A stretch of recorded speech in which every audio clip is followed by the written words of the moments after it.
தமிழ் நெஞ்சங்கள் அனைவருக்கும் வணக்கம். நம்ம இன்னைக்கு இந்த தெரிதார் பார்த்தீங்களா, அண்ணன் சேகோரா ஜெய்சங்கர் அவர்கள், இவரை பற்றி தான் பார்க்க போகிறோம். அது என்னன்னு பார்த்தீங்கன்னா, அண்ணன் சேகோரா ஜெய்சங்கர் அவர்கள் ஒரு யூடியூப் சேனல் நெறியாளர் போயிருக்காங்க.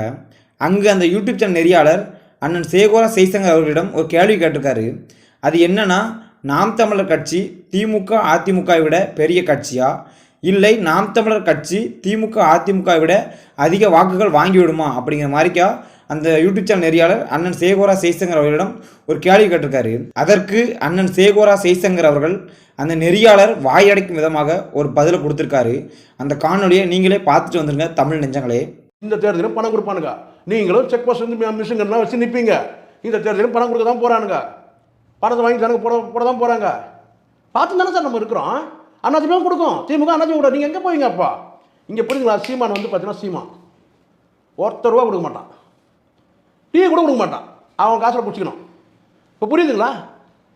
10%. ஏன்னா அங்கே வெற்றின்ற இலக்கோ வெற்றின்ற அலப்பறைலாம் அங்கே கிடையாது. நாளைக்கே முதலமைச்சர் ஆயிடணும், நாளைக்கே எம்பி 10 எம்பி வந்துடணுன்ற எண்ணம் அங்கே கிடையாது. கட்சி வளருது. இப்போ புரியுதுங்களா சீமானுடைய அரசியல்ன்ட்டு? புரியுது. கொள்கை மட்டும்தான் அங்கே.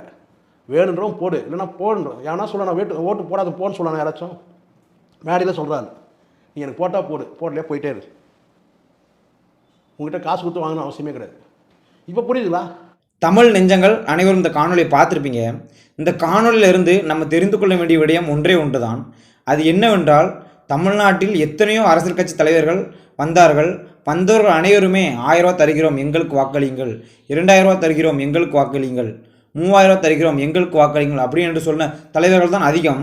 இதில் ஒரு தலைவன், அதாவது அண்ணன் சீமான் அவர்கள், காசு கொடுத்து தான் நீ எனக்கு வாக்களிக்க வேண்டுமானால் அப்படிப்பட்ட வாக்கு எனக்கு தேவையில்லை அப்படிங்கிற மாதிரிக்கு ஒரு கருத்தை முன் வச்சிருக்காரு.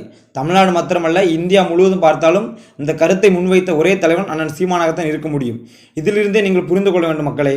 காசு கொடுத்து ஒருத்தன் வாக்கு வாங்குகிறான் என்றால் அந்த காசை அவன் எடுப்பதற்கு என்னவெல்லாம் செய்வான். அரசியல் ஆட்சிக்கு வந்த பிறகு அந்த காசை எடுப்பதற்கு மக்கள் வரிப்பணத்தை சுரண்டுவான், நம் மண் வளத்தை சுரண்டுவான். ஆனால் அண்ணன் சீமான் சொல்வது, நான் வந்தால் மண்வளத்தை காப்பேன், மக்கள் நலனை காப்பேன். நாம் புரிந்து கொள்ள வேண்டிய விடயம் ஒன்றே ஒன்றுதான். யார் உண்மையான மக்களுக்கான அரசியல் பண்ணுதா, யார் பணத்திற்காக அரசியல் பண்ணுதா, அவ்வளவுதான். முடிச்சுக்கலாம் தமிழ் நெஞ்சங்களே. எங்கு பிறப்பினும் தமிழன் தமிழனே, இங்கு பிறப்பினும் அயலான் அயலான்.